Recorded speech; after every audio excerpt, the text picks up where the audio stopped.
Glória a Deus, glória a Deus. Irmãos, que bom que você está aqui nessa quarta-feira da família.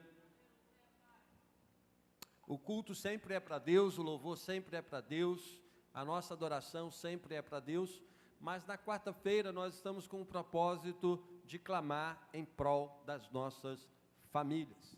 Nós sabemos que a família é projeto de Deus, a nossa família está debaixo do alvo de Deus, e é sobre isso que nós queremos pregar aqui nessa noite. A fé que você tem, ela traz repercussão espetacular na sua família. Então, abra, por favor, a sua Bíblia, lá em Atos dos Apóstolos, capítulo 16, a partir do verso 30, a gente vai acompanhar o que Deus faz para impactar e transformar a nossa família. Nós temos feito, irmãos, oração específica em prol das nossas famílias, para que o Senhor venha estender o seu braço poderoso e venha fazer os seus milagres e as suas maravilhas dentro da nossa família. Nós temos vivido tempos difíceis e de crise nesse contexto, e a gente entende que quanto mais crise, quanto mais peleja, quanto mais dificuldades nós enfrentamos nessa área, qual é a nossa resposta? Aumentar o nosso clamor, aumentar a nossa busca, aumentar a nossa perseverança, porque o Deus que nós servimos é um Deus que realiza grandes coisas. Enquanto nós não temos uma palavra final do Senhor, nós avançamos até o fim, porque é a palavra dele que define todas as coisas, irmãos, nas nossas vidas. Sempre foi assim, desde o início da criação até hoje. A sua palavra define todas as coisas das nossas vidas. Nós vivemos, nos movemos, existimos através da sua palavra. E isso não é diferente também na nossa vida pessoal e também nas nossas famílias. Por isso, nessa quarta-feira, depois dessa pregação, nós iremos fazer um clamor novamente pelas nossas famílias, pedindo a Deus que entre com os seus milagres, que entre com as suas maravilhas, porque Ele continua respondendo o clamor da sua igreja. Atos Apóstolos, capítulo 16, a partir do verso 30, posso ler a palavra de Deus?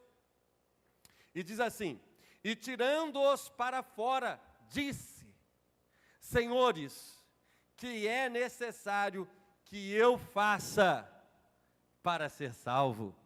Que pergunta mais maravilhosa, irmãos. E eles disseram: crer no Senhor Jesus Cristo, e serás salvo tu e a tua casa. E lhe pregavam a palavra do Senhor, e a todos os que estavam em sua casa.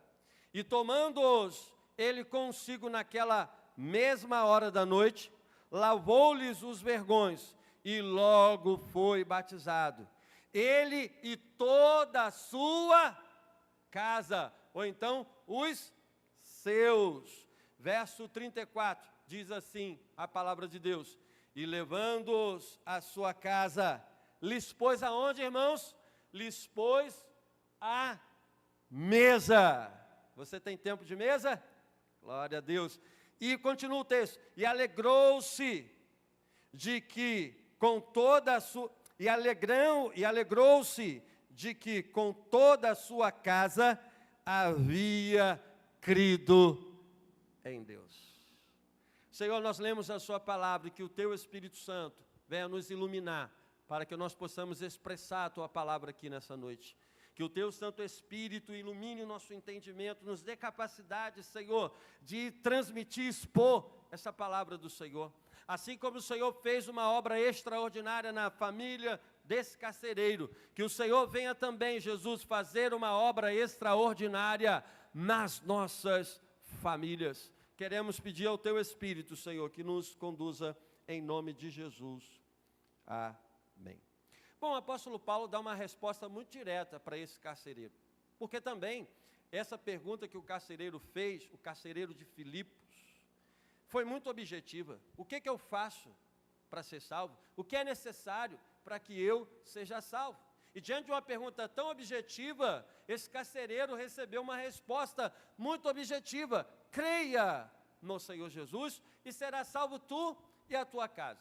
Gente, eu estava lendo esse texto, e a gente já conhece muito bem essa passagem, aquele momento que o apóstolo Paulo ficou preso na cidade de Filipos, e veio o grande terremoto do Senhor naquele presídio. Nós já conhecemos muito bem essa passagem, é uma passagem maravilhosa que fala de milagres, fala de maravilhas, e fala de regeneração de famílias. Mas a maneira como Paulo responde esse carcereiro já nos chama a atenção. Por quê? Porque esse carcereiro, ele recebe o Evangelho pela primeira vez, ele tem contato com a fé em Jesus Cristo pela primeira vez.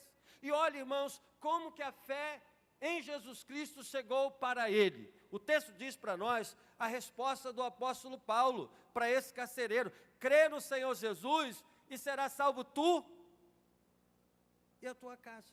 Todos nós sabemos que a salvação é individual. É claro, o Senhor nos salva pela fé. Não é a fé do outro, não é a fé do seu vizinho, não é a fé do seu colega, não é a fé do seu amigo que te salva. É a tua fé em Jesus Cristo que gera salvação. Pela graça sois salvos mediante a fé. Fé de quem, irmãos? Fé tua, fé pessoal. A fé que nós colocamos em Jesus Cristo, essa fé, ela traz a salvação nas nossas vidas. A fé na obra que Ele fez na cruz do Calvário, a fé na sua justiça, a fé no seu Evangelho. Sim, sempre que Jesus pregava o seu Evangelho, Ele tinha bem objetivo essa declaração para essas pessoas que vinham a Ele: a tua fé te salvou, a tua fé te curou, a tua fé te salvou, vai em paz, seja feito conforme a tua fé. Não é que essas pessoas determinaram, olha, eu quero isso e ponto final. Não, essas pessoas acreditaram no Evangelho de Jesus Cristo, entenderam que Jesus Cristo era o Filho de Deus e havia vindo ao mundo para gerar salvação e transformação. E essas pessoas, então, depositaram a sua convicção, a sua certeza, a sua crença, a sua fé nesse Jesus Cristo. E por causa disso, Jesus Cristo operava maravilhas, Jesus Cristo transformava a vida dessas pessoas, transformava a vida desses indivíduos. Portanto, a gente sabe muito bem que a fé é uma questão individual. E graças a Deus que, desse ponto de vista, a reforma protestante resgatou isso. A fé do crente lhe dá condição de acessar a Deus sem nenhum intermediário humano. Pela fé em Jesus Cristo, nós vamos direto a Deus e Deus se manifesta a nós para a salvação, regeneração e transformação. Porém, irmãos, essa fé individual, ela também é coletiva. Essa fé individual também traz o impacto coletivo. E no caso desse carcereiro, a sua fé individual ia gerar um impacto transformador dentro do seu lar. A resposta de Paulo poderia ser assim: olha, crê em Jesus e você vai ser salvo. Não poderia ser assim a resposta do apóstolo Paulo? Mas aqui a gente vê como que o Espírito Santo guia a boca do apóstolo Paulo para mostrar já para esse carcereiro que está entrando pela primeira vez em contato com a fé, que essa fé que ele aplica em Jesus, que ele coloca em Jesus, primeiro vem gerar um impacto na sua vida, mas não fica restrita na sua vida. Essa fé que ele aplica em Deus gera um impacto na sua vida, transforma a sua vida, mas também tem repercussão no primeiro ambiente, irmãos, que a nossa fé precisa repercutir. Crê no Senhor Jesus e será salva tu e a tua casa. O que o apóstolo Paulo está mostrando? Aquilo que Jesus está fazendo na sua vida vai gerar impacto transformador dentro da sua família.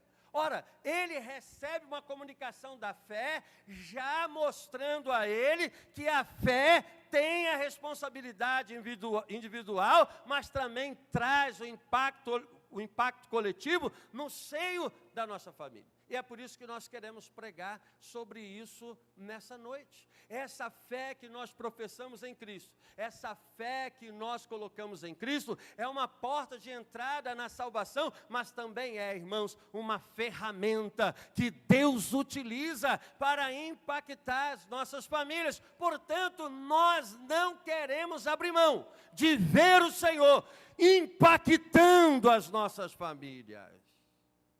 E como que Deus fez isso? Gente, eu acho impressionante como Deus age na sua providência, e às vezes sem a gente saber, sem a gente ter noção, sem passar pela nossa cabeça, sem a gente ter a mínima ideia. Para quem que o apóstolo Paulo está declarando isso, irmãos? Paulo está declarando isso para um carcereiro da cidade de Filipos. Quem era esse carcereiro? O Evangelho não dá para a gente, o livro de Atos não dá para a gente, nós não temos informações detalhadas desse carcereiro. Que a gente sabe que ele era um carcereiro da cidade de Filipos. Então, olha, ele era um profissional, vivia a sua vida, era um pagão, ou seja, era um não cristão, estava tocando a sua vida com a sua família, e ele não sabia nada acerca do projeto que Deus tinha na sua família, ele não sabia nada, não passava nem na cabeça dele o plano extraordinário que Deus tinha na sua família. Ele então vivia o seu dia a dia normal, saía de casa, talvez beijasse a esposa, não sei, a gente não sabe muito bem sobre ele, mas olhando para a nossa cultura, poderia ser assim: tchau amor, vou trabalhar. E ia trabalhar. E voltava para sua casa, vivia a sua vida comum, sem conhecer a Deus, sem conhecer o Evangelho, sem conhecer a fé, sem conhecer o reino de Deus, sem conhecer o projeto de Deus sobre a sua vida. E essa profissão, irmãos, colocava esse homem em contato com as piores pessoas. Você sabe que a profissão dele coloca ele em contato com quem? Com as pessoas criminosas. Quem esse homem via todos os dias no seu trabalho? Os criminosos. Talvez vários ladrões, assaltantes, assassinos. Sei lá, gente da pior espécie, gente da pior periculosidade. Esse homem estava em contato, via todos os dias, porque a sua profissão colocava ele em contato com essas pessoas. Mas Deus estava planejando, irmãos, Deus estava projetando para ele uma conexão muito diferente. Deus estava projetando para ele um contato que iria transformar para sempre a sua vida e a história da sua família. Veja só, mesmo alheio ao plano de Deus, mesmo alheio ao projeto de Deus, mesmo alheio à soberania de Deus e à providência de Deus, ele estava marcado no projeto de Deus para transformar a sua vida e a sua família. E esse mesmo Deus, irmãos, que projetou transformar a vida desse carcereiro e a sua família, é o mesmo Deus que projetou também transformar a nossa vida e impactar as nossas famílias. E como é que ele faz isso? Ele faz isso, irmãos, por meios de caminhos que nós não entendemos. Só vamos entender depois do resultado final da concretização da obra realizada na nossa vida. Ele não conhecia o apóstolo Paulo, não sabia que o apóstolo Paulo era missionário, não conhecia nada do que estava acontecendo acerca do reino de Deus, mas uma coisa é certa, irmãos, Deus conhecia ele, Deus projetou algo na vida dele e, acima de tudo, Deus executou a sua obra, o seu projeto na sua vida e na sua família. Aí às vezes eu digo assim: será que eu sei o que Deus vai fazer na minha vida? Será que eu conheço o projeto de Deus na sua totalidade? Às vezes a gente nem conhece. Às vezes nesse exato momento você não sabe o que Deus está arquitetando, projetando, planejando. Mas uma coisa é certa, irmãos: Deus projetou impactar a nossa vida e a nossa família por meio dessa fé em Jesus Cristo, por meio desse Evangelho, por meio do reino de Deus que entrou na nossa vida. É essa convicção, é essa certeza, é essa fé para a qual o Senhor nos chamou. Ele nos chamou para realizar uma obra nas nossas vidas. E Ele tem todos os caminhos, todos os meios, todos os recursos e todas as ferramentas para fazer isso. Veja como começou essa obra, irmãos. O apóstolo Paulo estava lá na cidade de Antioquia, vivendo um período de ensino e pregação da palavra de Deus, nessa igreja que era a sua igreja sede, que era a sua igreja, onde ele estava afirmado, estava ali estabelecido. E aí ele chega para Barnabé: Barnabé, vamos fazer uma visita a essas igrejas que a gente plantou na primeira viagem. E aí Barnabé topa, há um certo desentendimento, mas mesmo assim eles avançam, eles vão fazer o trabalho de Jesus. Barnabé vai para um lado, Paulo vai para o outro, mas ambos vão fazer o trabalho do reino de Deus. E o que acontece, irmãos? Paulo está na sua segunda missão. E ele está com uma direção no seu coração. Olha, eu vou visitar a Ásia. Eu vou visitar aquelas igrejas que eu plantei na minha primeira missão. E quando ele intentou, Daniel, essa direção, ele recebeu um bloco do Espírito. Recebeu uma trava do Espírito. Recebeu uma barreira do Espírito. Mas o apóstolo Paulo continua, olha, não é na Ásia que Deus me quer, tudo bem, então eu vou prosseguir para Bitínia, porque lá eu vou fazer a obra de Deus. Chegou em Bitínia, recebeu o segundo bloco do Espírito Santo, recebeu a segunda trava do Espírito Santo. E aí, irmãos, o apóstolo Paulo fica como que, sabe, para onde que eu vou, gente? O que está acontecendo? Por que eu estou sendo barreirado, bloqueado? Por que eu estou sendo travado? Será que o diabo está apertando a minha vida? Será que Satanás está apertando a minha vida? Nesse caso, irmãos, a gente sabe que era o próprio Espírito Santo que estava bloqueando o caminho de Paulo na Ásia, bloqueando o caminho de Paulo em Bitínia, porque Deus queria Paulo lá em Filipos. E por que Deus queria Paulo lá em Filipos? Porque tinha uma família na agenda de Deus para ele salvar, restaurar, transformar e manifestar o seu poder. É isso que Deus faz nas nossas vidas. Bloqueio para cá, bloqueio para lá, porque Deus estava ligando a seta para Paulo. E como é que Deus deu seta para Paulo, irmãos? Igual a gente faz no veículo. Você faz o quê quando vai para uma direção? Você dá seta. E aí indica a direção aonde você vai, não é assim? Então Deus deu seta para Paulo. Deus deu seta para Paulo numa visão noturna. Ele estava em Troade, de repente Deus dá uma visão para ele. E nessa visão, ele vê um homem da Macedônia aparecendo e dizendo assim: Paulo, atravessa a Macedônia e nos ajuda.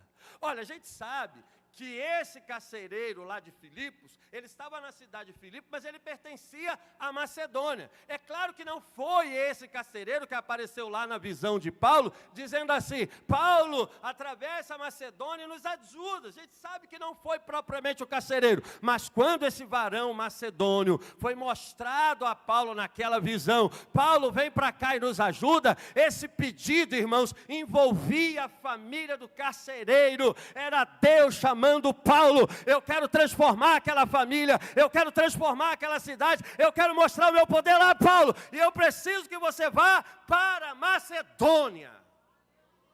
Quem quer ir para a Macedônia comigo hoje? Então prepara a sua mala, porque a gente vai. Carlinhos já foi para a Venezuela, está vendo?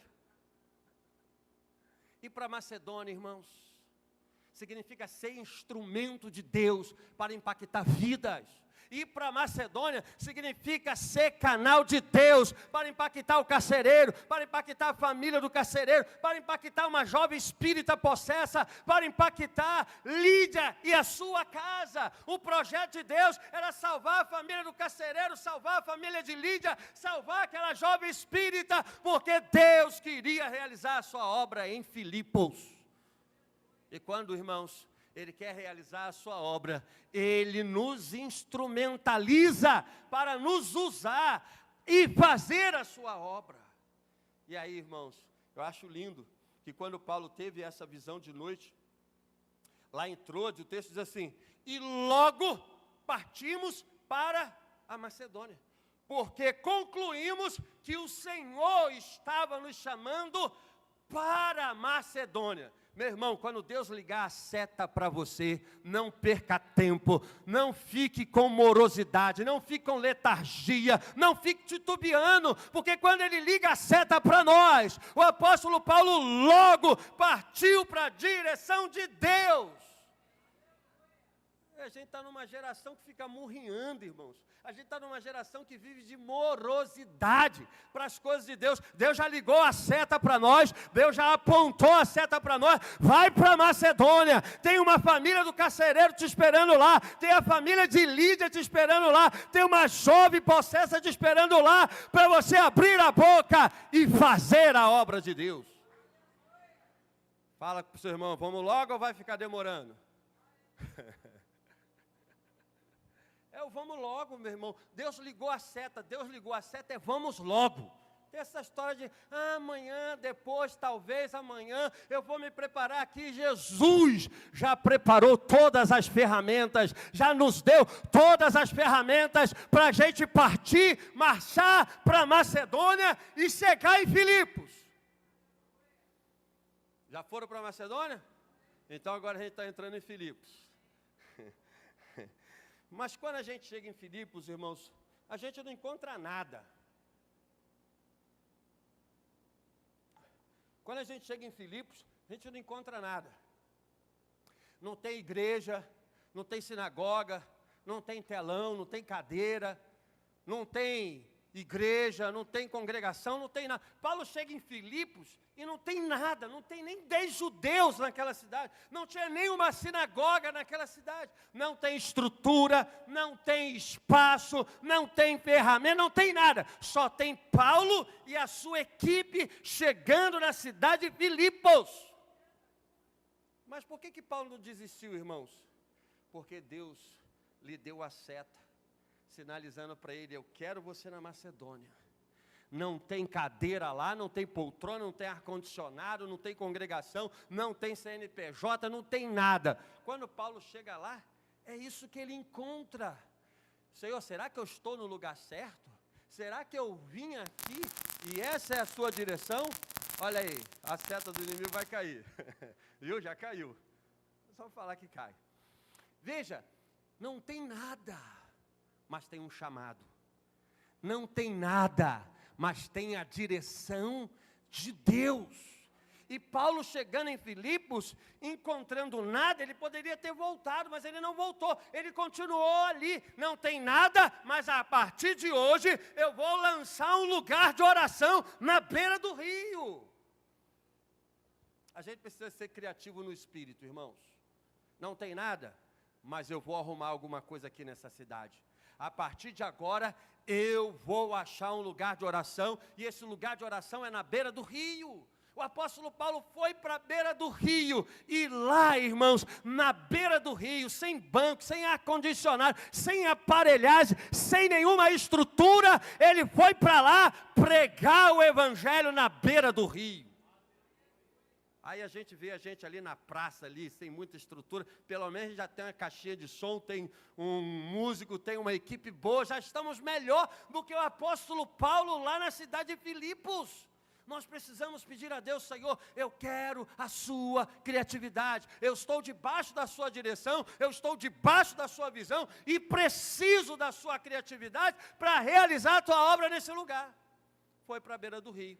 Não tem sinagoga, a sinagoga para ser aberta precisava de 10 judeus numa cidade, logo nós entendemos que na cidade de Filipos não tinha nem mesmo 10 judeus, mas não tem problema, irmão, se não tem 10 judeus, tem uma equipe que Deus mandou, tem Paulo, tem Silas, tem Timóteo, tem 3 chamados de Deus, 3 ministros de Deus, 3 obreiros de Deus ali, e é na beira do rio que nós iremos começar a obra de Deus nessa cidade.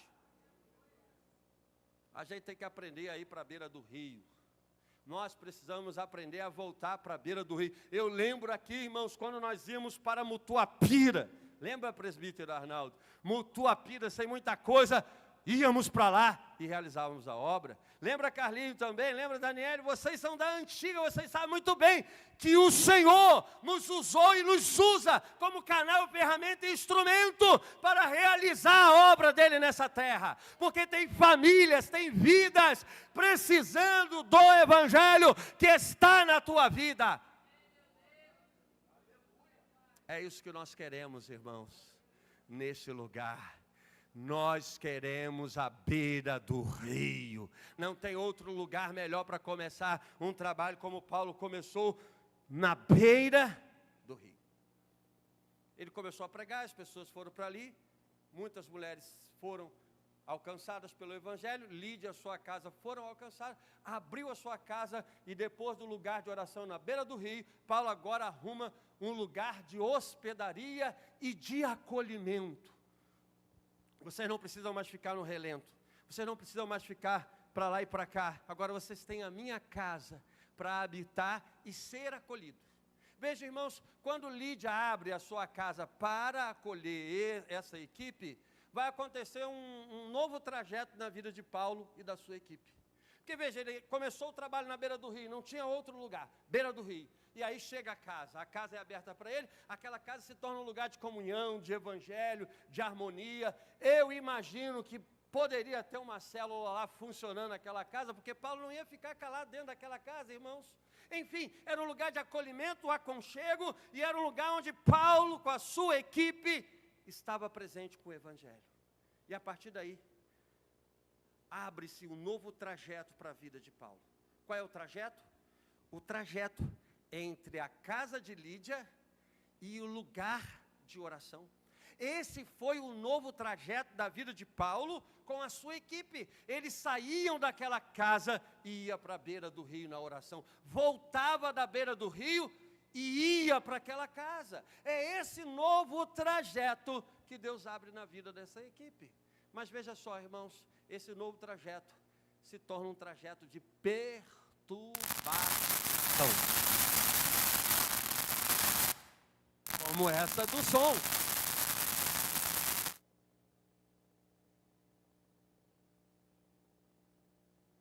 Perturbações momentâneas do som. Veja, o lugar de oração foi estabelecido. A casa de acolhimento foi estabelecida. E a partir disso surge um trajeto, que se torna um trajeto perturbador. Todo dia que Paulo passava ali, era perturbado por uma jovem espírita possessa, que fazia uma propaganda maliciosa. Esses são servos do Deus Altíssimo, que anunciam o caminho da salvação. Bonita a mensagem, não é? Quem não gostaria de uma mídia como essa? Não é não, Camila? Uma mídia muito bonita. Esses são servos do Deus Altíssimo e anunciam o caminho da salvação. Mas era uma mídia maliciosa, era uma propaganda maliciosa, querendo jogar essa equipe em contradição com as autoridades da cidade, porque qualquer religião, qualquer pregação tinha que ser legitimada pelo governo. E a cidade de Filipe tinha o orgulho de se considerar uma mini Roma. Então, essa cidade imitava Roma em tudo. Então, para pregar, para lançar ali uma palavra religiosa, era necessário legalização. Então, veja, ele estava jogando essa equipe contra as autoridades daquela igreja, com o objetivo de acabar com aquele trabalho, com o objetivo de prejudicar. A propaganda era boa, entre aspas, né? Mas o objetivo era destruir a obra de Deus.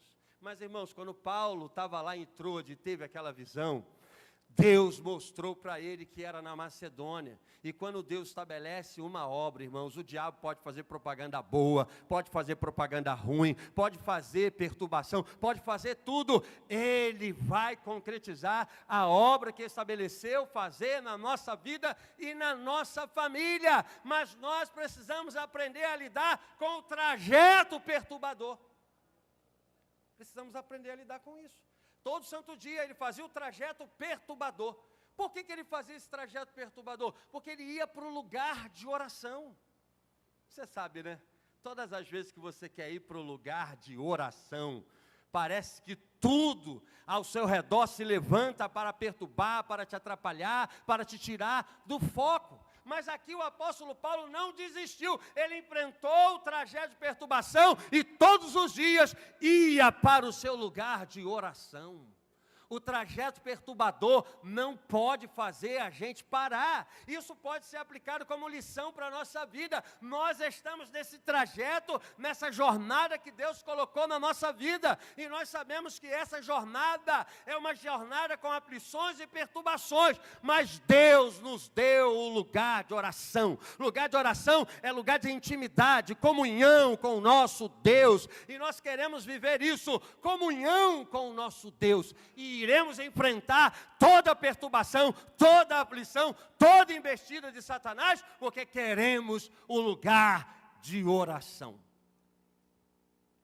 Mas chegou um momento, irmãos, que Paulo explodiu, não aguentou esse trajeto de perturbação.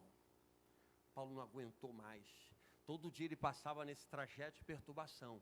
Chegou um momento que ele não aguentou mais.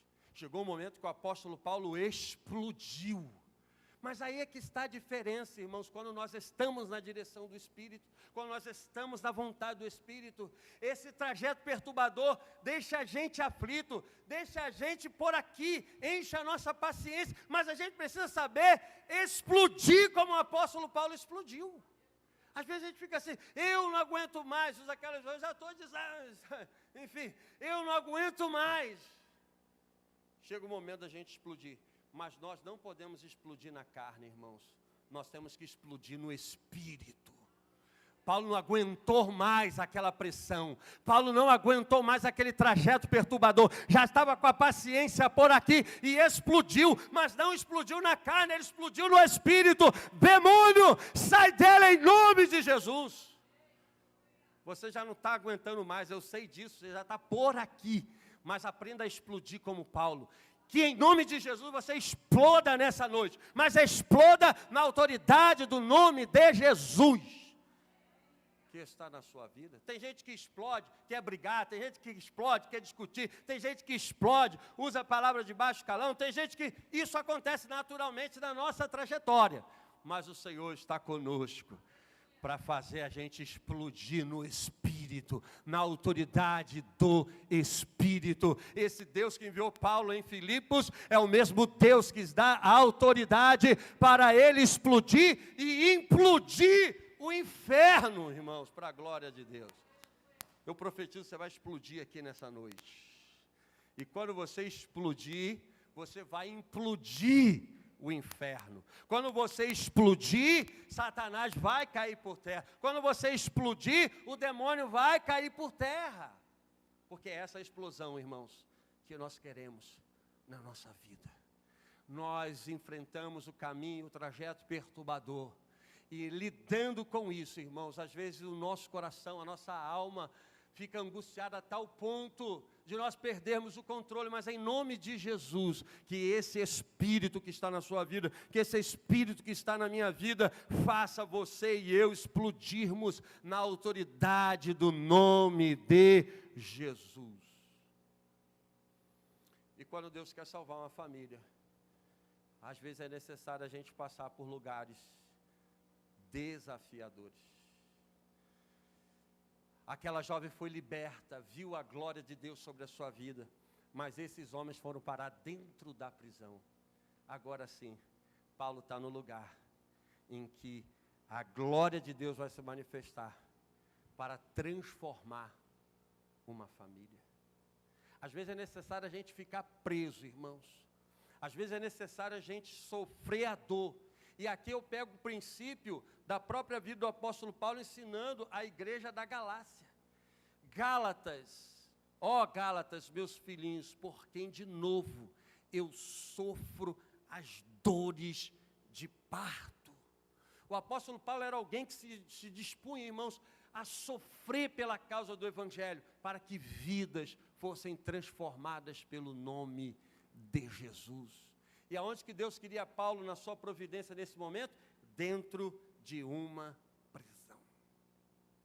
Você já foi colocado numa prisão? Mas essa prisão tem um propósito. Essa prisão tem uma família que será restaurada e regenerada. Aguente um pouco essa prisão. Agora saiba lidar com as suas prisões. Nós precisamos aprender a lidar com as nossas prisões. Por volta da meia-noite, Paulo e Silas lidaram com a sua prisão, louvando e orando a Deus, irmãos. Eu sei que a prisão nos abate, eu sei que a prisão deixa a gente angustiado, eu sei que a prisão às vezes nos enfraquece, mas nós queremos aprender a lidar com as nossas prisões.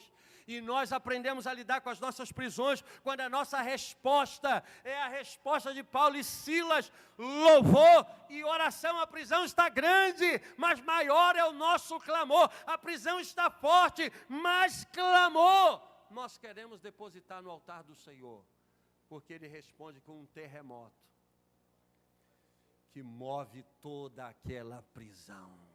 Por volta da meia-noite o terremoto chegou. E aquele terremoto, irmãos, da glória de Deus, era um terremoto para salvar uma família. não era o poder de Deus simplesmente como um poder aleatório.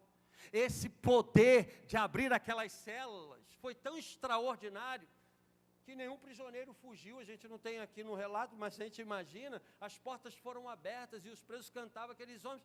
Olha o que aconteceu dentro daquela prisão, um terremoto, porque Deus queria salvar uma família. Diante daquele terremoto, no meio da escuridão, o carcereiro ia se matar. Paulo disse: não faça isso, porque todos estamos aqui. Aquele terremoto não foi para botar os bandidos em liberdade, não. Aquele terremoto não foi para que o Deus de Paulo fosse conhecido na cidade de Filipe como o Deus dos bandidos. Você está sabendo? Chegou um tal de Paulo aí, pregou o evangelho aqui dentro da prisão, as portas se abriram e os bandidos foram tudo para a rua de novo. Não, não era para isso. O terremoto era para salvar uma família. Esse carcereiro, então, diante do poder de Deus, pergunta a Paulo: o que eu faço para encontrar essa salvação? Crê no Senhor Jesus e será salvo, tu e a tua casa. Paulo não está fazendo uma doutrina aqui, Paulo não está profetizando diretamente para a nossa família, mas esse texto é descritivo, ou seja, é um texto que descreve para nós a salvação de uma família. E como que a gente olha para esse texto? Se Deus fez com a família desse carcereiro, Ele pode fazer também na minha vida. E quando a salvação entra, irmãos, quando a fé chega, tem lugar de mesa, tem lugar de comunhão, tem lugar de alegria. Como é que termina esse episódio? Verso 34, e levando-os à sua casa. Paulo, eu quero vocês lá na minha casa, eu quero isso também para a minha casa. A partir de hoje, eu quero levar esse Deus para a minha casa. Continuando o texto, lhes pôs a mesa, lugar de comunhão, e aonde tem mesa, tem alegria, e alegrou-se de que com toda a sua casa havia crido em Deus. Nós iremos cantar aqui um louvor, como Paulo fez naquela prisão. Mas depois desse louvor, nós também faremos o que Paulo fez naquela prisão. Nós clamaremos ao Senhor. E pediremos a Deus assim: Senhor, visita a minha família. Essa minha fé que eu tenho no Senhor, use ela, Senhor, para impactar o meu lar. Irmãos, eu tenho orado muito pela minha família. Eu posso dar esse depoimento, esse testemunho aqui. Eu tenho orado e pedido a Deus: Senhor, eu quero ver a minha família como um instrumento vivo para impactar aquela igreja, para impactar aquele bairro, para impactar aquela cidade. Estou vendo o Natan até subir no monte fazendo jejum, Carlinhos. Eu não sei o que é que Deus está fazendo lá em casa. Cheguei outro dia em casa, vou dedurar. Ó, Natan está fazendo jejum aí. Eu falei: que é isso, Senhor? Se coloque de pé essa noite. Cadê ele? Outro dia cheguei em casa, olha, estava no monte, desceu do monte. Eu não sei o que está acontecendo, mas Deus está despertando o coração dele para buscar a presença do Senhor. Então Deus pode mover, irmãos, o mesmo terremoto na nossa família. E você, nesse clamor que a gente vai fazer aqui, você vai clamar por sua família e vai clamar também pela família do seu irmão. Você vai pedir assim: Senhor, eu quero a minha família como instrumento da tua graça. Quero a minha família harmonizada no teu Espírito. Mas eu quero também, Jesus, a família do meu irmão, Senhor. Que o Senhor me use como instrumento para isso. Se é necessário enfrentar prisões para o Senhor fazer o terremoto, eis-me aqui, Senhor. Porque essa é a chamada da igreja, irmãos. Essa é a chamada do reino de Deus nas nossas vidas. O Senhor enfrentou a cruz para que a nossa vida e as nossas famílias fossem impactadas. E nós, irmãos, no poder do Espírito, conseguimos avançar para ser essa ferramenta de Deus nesse tempo. Vamos um louvor e depois um clamor. As circunstâncias me dizem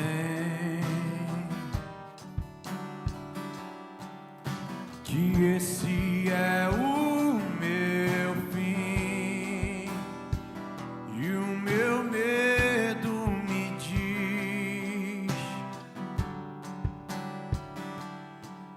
que Jesus se esqueceu de mim, mas eu sei que Jesus não se esqueceu de mim. Eu sei que existe um rio que brota do trono de Deus.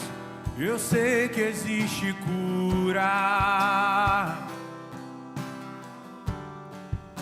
que emana do teu coração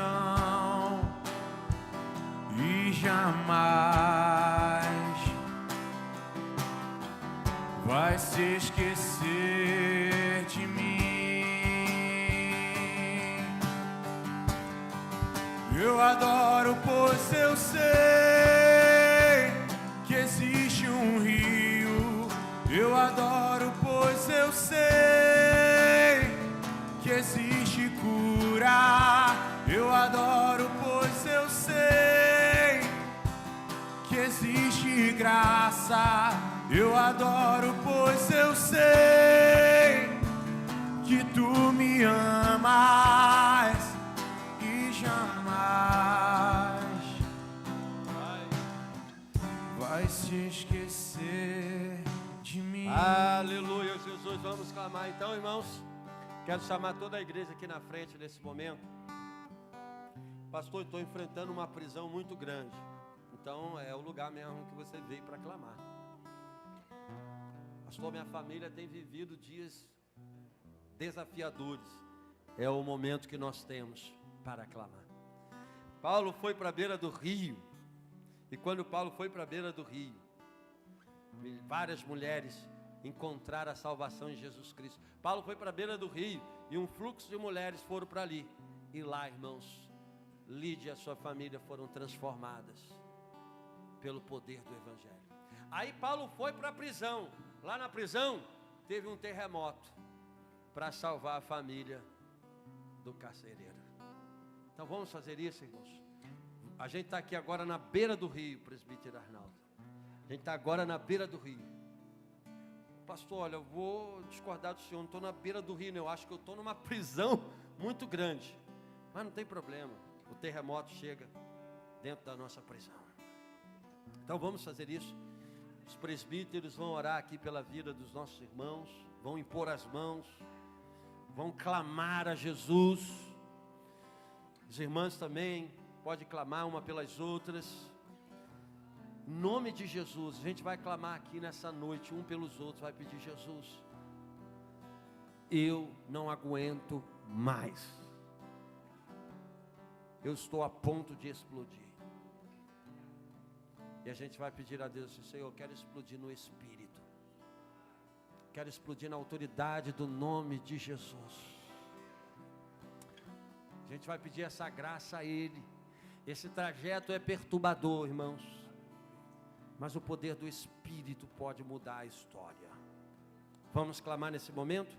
Você vai levantar esse clamor em prol da sua família, em prol da família do seu irmão. Vocês vão impor as mãos uns sobre os outros. Os presbíteros vão impor as mãos sobre a vida dos nossos irmãos.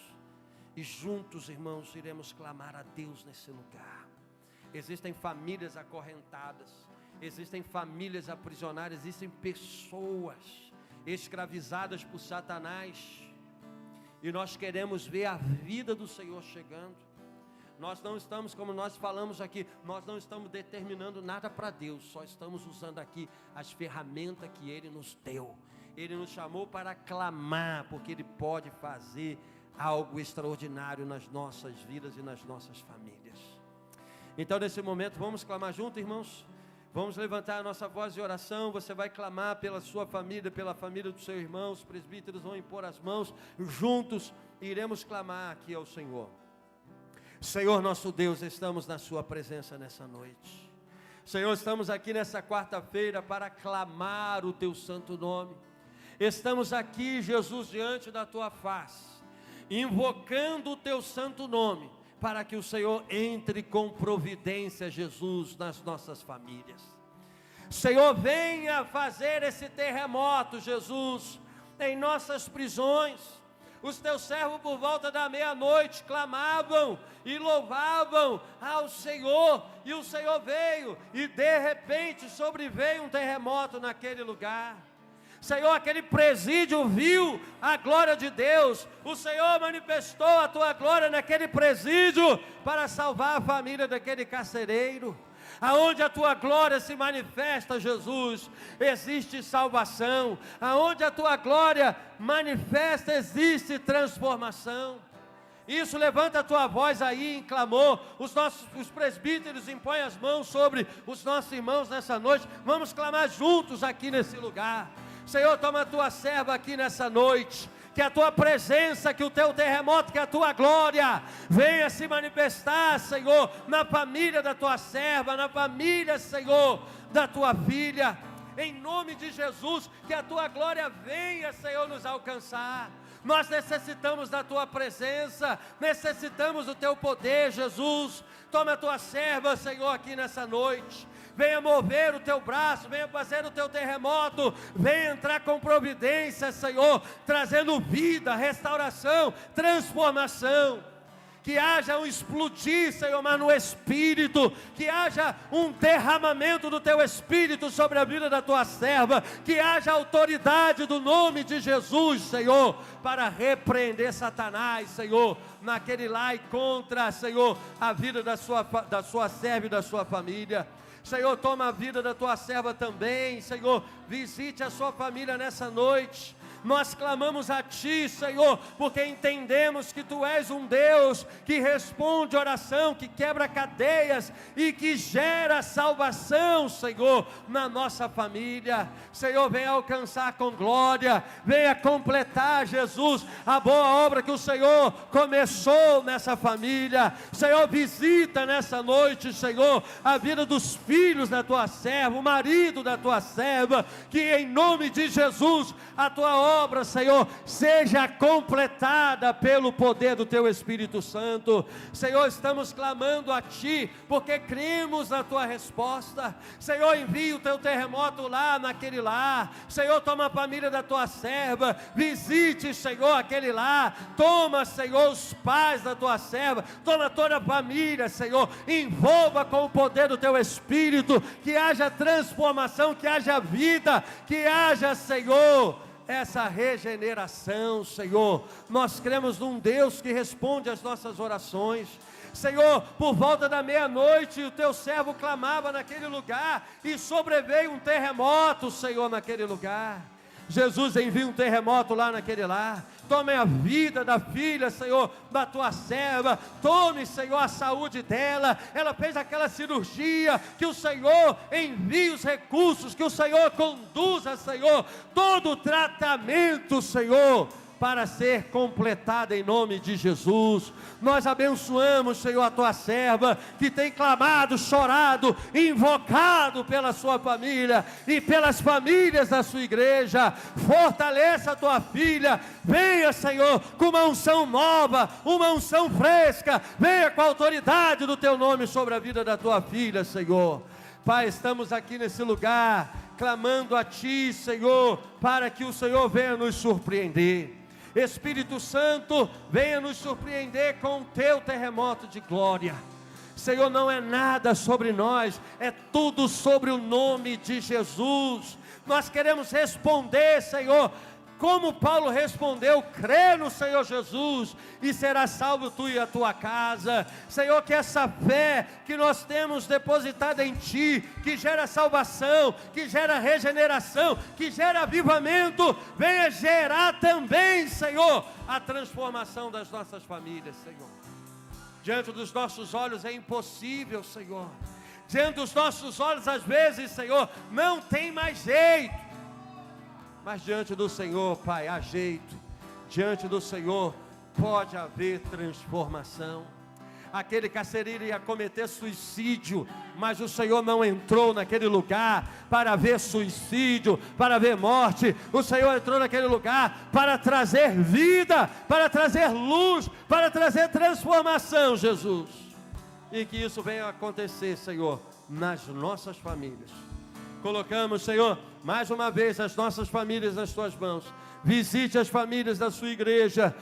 Venha alcançar aqueles que estão, Senhor, em casa, paralisados, desanimados, que eles possam ser renovados pelo poder do Espírito Santo, para clamar a Ti e continuar marchando, Senhor, em Tua presença.